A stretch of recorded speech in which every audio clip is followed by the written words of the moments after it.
पाठ 3 मेरा देश मेरी माँ। इस पाठ का आशय, शत्रु से देश की रक्षा करना देशवासियों का परम पुनीत कर्तव्य होता है। लड़ाई में पीठ दिखाकर भागना नहीं चाहिए, सीना तानकर आगे बढ़ना चाहिए, तभी तो वीर विजय माला पहनते हैं। इस घटना से बच्चों में साहस और वीरता जगती है, वे अपने कर्तव्य के प्रति सजग होते हैं। सन 1965 की एक शाम हर तरफ शांति का वातावरण था, किसी तरह की कोई आशंका नहीं थी। तभी दुश्मनों ने भारत पर आक्रमण कर दिया। अचानक हुए इस हमले ने भारतीय सेना को चौंका दिया। छुट्टियां बिताने अपने घर गए सैनिकों को तुरंत वापस आने के आदेश भेजे गए। छुट्टियां बिता रहे भारतीय सेना के ही एक मेजर को जब सूचना मिली तो जाने की तैयारी कर उन्होंने माँ के पैर छूकर प्रणाम किया। माँ का ममत्व जाग उठा, आंखों में आंसू भर गए और उन्होंने बेटे को सीने से लगा लिया। मेजर का गाना भी रूंध गया, पर तुरंत ही मातृभूमि का स्मरण हो आया।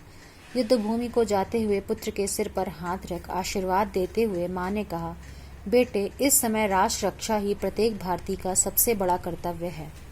जाओ और दृढ़ता से अपने कर्तव्य का पालन करो। याद रहे, भारतीय परंपरा सीने पर गोली खाने की है, पीठ पर नहीं।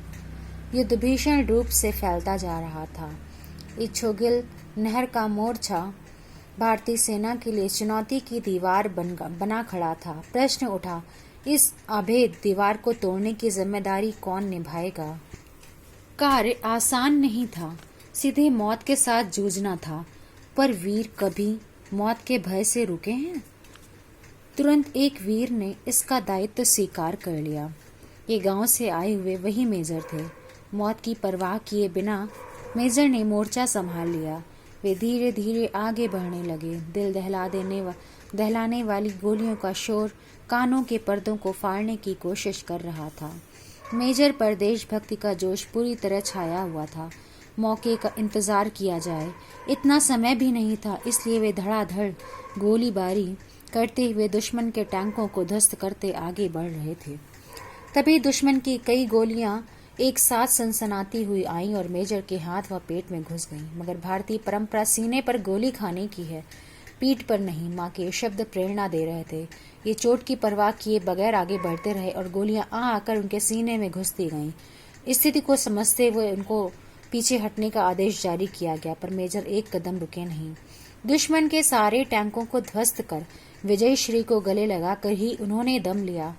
तुरंत ही अमृतसर के सैनिक अस्पताल में उन्हें लाया गया, पर तब तक पूरा सीना गोलियों से छलनी हो चुका था। रुंध गोले से अधिकारियों ने पूछा, आपकी कोई अंतिम इच्छा है? गोलियों सीने में कसक रही थी, पर मेजर ने चेहरे पर मुस्कान लाते हुए कहा, हाँ है। मेरी माँ तक संदेश पहुँचा देना, तुम्हारे बेटे ने गोलियों सीने पर ही खाई हैं, पीठ पर नहीं। जानते हैं ये बहादुर कौन थे? ये भारतीय सेना के अफसर मेजर आशाराम त्यागी थे, जिन्होंने माँ के वचनों का पालन करते हुए अपनी मातृभूमि की रक्षा के लिए प्राणों की बाजी लगा दी।